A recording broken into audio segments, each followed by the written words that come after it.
Absolutely. Our last and final flash presenter is, I hope he is here. I know he just reached out, James Felton Keith. James, are you here?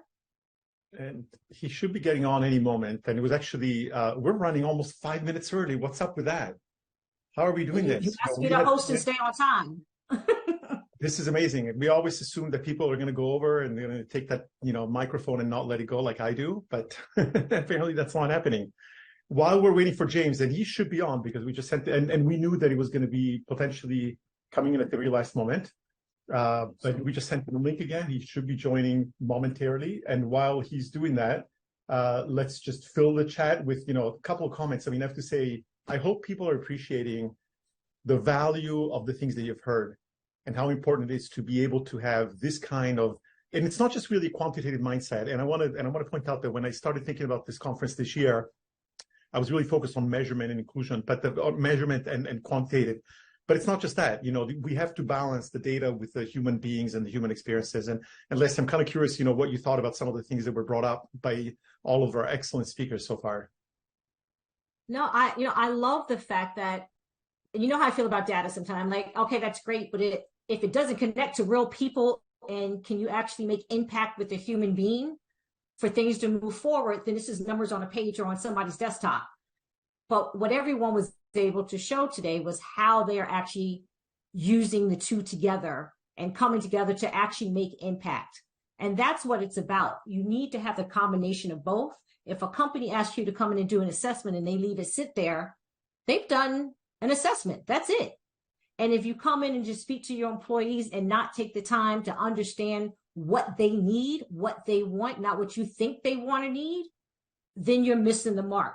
And so I love that everyone touched on it at different points in time, that you have to figure out this delicate dance of data and people, execution, sustainability, commitment, But, Dr. Randall got me. If you don't know where you are, how are you going to figure out where you're going? I love when someone calls us, help us. Where are you? I don't know. Where do you want to go? I don't know. No, I completely agree. And I think that's one of the reasons why I was very delighted to have Lynn show up, because, the fact that she came in to at it from a very different angle, from the angle of the need of an industry, of a nonprofit trying to make things better for an entire industry sectors. And that speaks volumes to, the importance and the value of getting into a mindset of how do we actually make things better. And I love the way that she was talking about the fact that, yes, pipeline is very important. Retention is also extremely important. And it goes back to that image that I had of the colander, where water is just pouring through, right? You can keep adding water at the top, but ultimately, if you don't have people that are, if you don't have ways of keeping the people within the organization, that's going to be a bit of a lost cause. Let's see if James has arrived, because he literally just texted saying that he was jumping on. So there he is. I see James. James, let's bring you in. Leslie, why don't you go ahead and do the honors, and I'll go ahead and shut up now. No, absolutely. We're in this together. James, we welcome you as our final flash presenter. So everyone, James Felton Keith.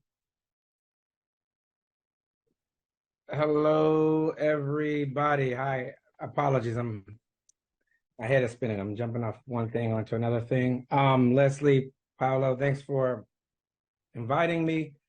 What do we have? 8 minutes? Is it 8 minutes? 5 minutes? 8 minutes, all yours. Should I share a screen or just speak?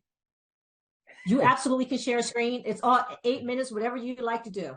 Okay. All right. So let me just start from the beginning. Nice to meet everybody. I believe I was here at this forum, this conference a few years ago. I remember I had bad internet and I was stuck in Fort Lauderdale at, I believe it was the LGBT Chamber of Commerce event. So it's good to be back, and especially with my neighbor, Paolo. But yeah, my name is James and Felton and Keith. I have too many first names. You can call me by any of them. And I'm CEO at InclusionScore. InclusionScore Companies, we're about 3 companies wrapped into one. We wholly own the first certify embody in the ISO 30415 standard. We're a software company, so we automate the implementation of that standard across about 504 companies globally across 14 nations currently. And we wholly own Inclusion Brokerage Services, which is underwriting brokerage.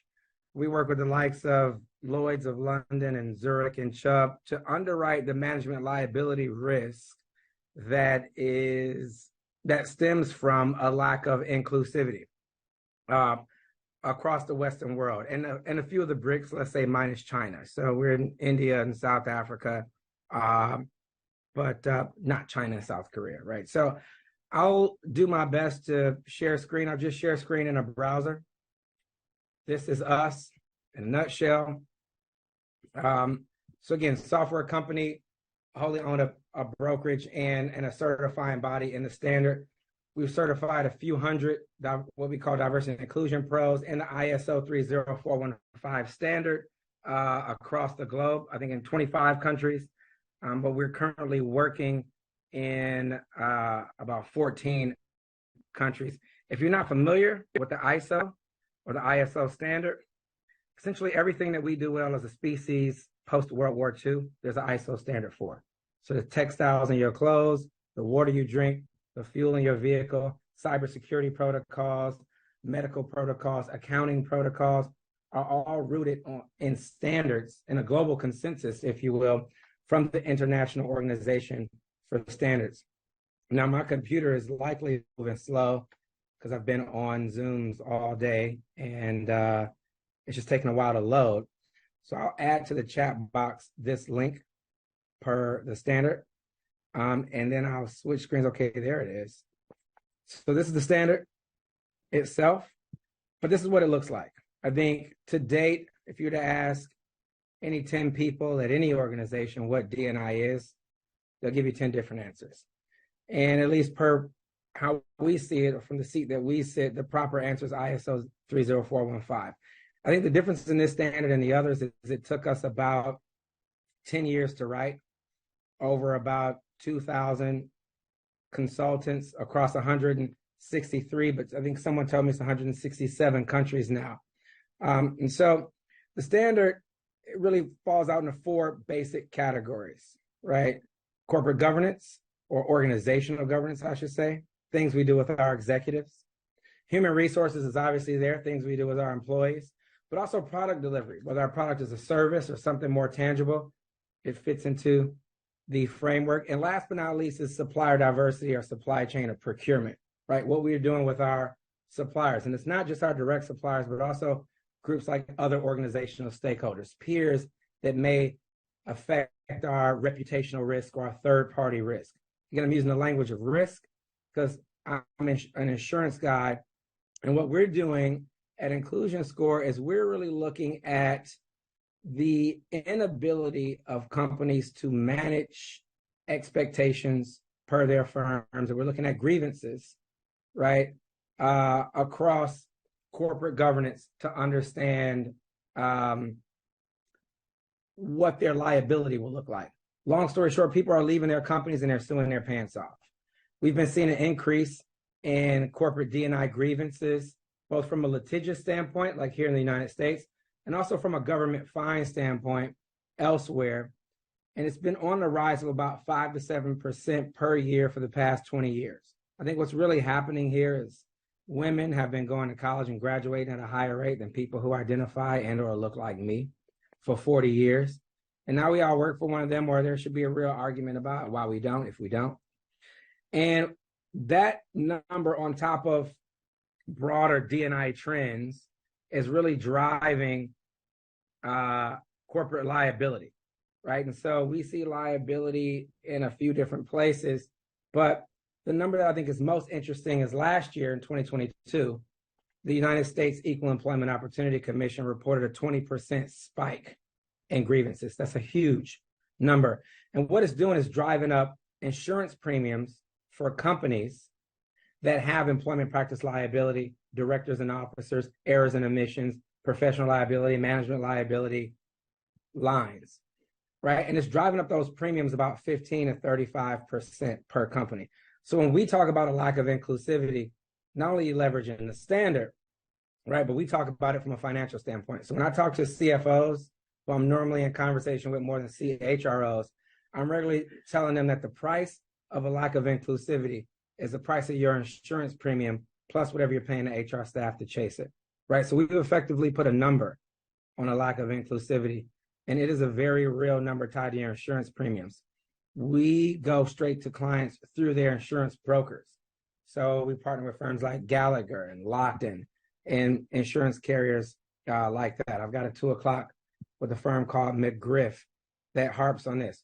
But when you look at the framework, just to give you some more color, this color code is not just because we love the color gray. Each one of these color codes is not only a different category, of D&I per the standard, but they also cater to a different type of liability line.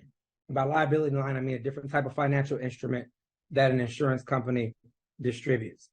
And so, again, we're in about 14 countries. At least that was the last count. That's probably an old number per the beginning of this year.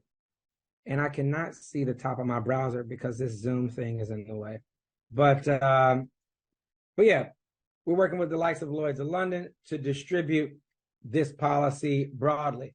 We're not only working with Lloyd's of London. The last thing I'll say about our work in these few short minutes is we just got a grant with HHS and the National Science Foundation to Americanize the ISO standard and start to push it through the federal government. So there's a big push from both insurance and government, especially in the Western world, to standardize how we deliver D&I as a profession instead of as a cadre of ad hoc projects or responses to crises. So that's what we do at InclusionScore. And I think I'll be back later this afternoon. We'd love to keep the conversation going with everybody. Thanks so much. Thank you. Yeah. I appreciate that. Did you want to say one more thing? No, I'm good. Yeah. Okay. Well, thank you very much. We appreciate that. It's a unique approach to looking at liability. I'm a bullet. What's absolutely. So yeah, we just push it through. We normally companies in the submission, but yes, I think that's a good method. Everyone can use it. We don't monopolize that. We need more hands on deck. So absolutely, and that's what we will discuss. And part of this conference is helping build that DEI impact guide, so that there is some standardized options. So thank you so much for that. Thank you to all of the presenters. I don't know about you, but I have all kind of golden nuggets. I'm excited. I'm excited for this first roundtable and then the breakout room. So at this time, I'm going to turn it over to Paulo and the first roundtable. Thank you so much.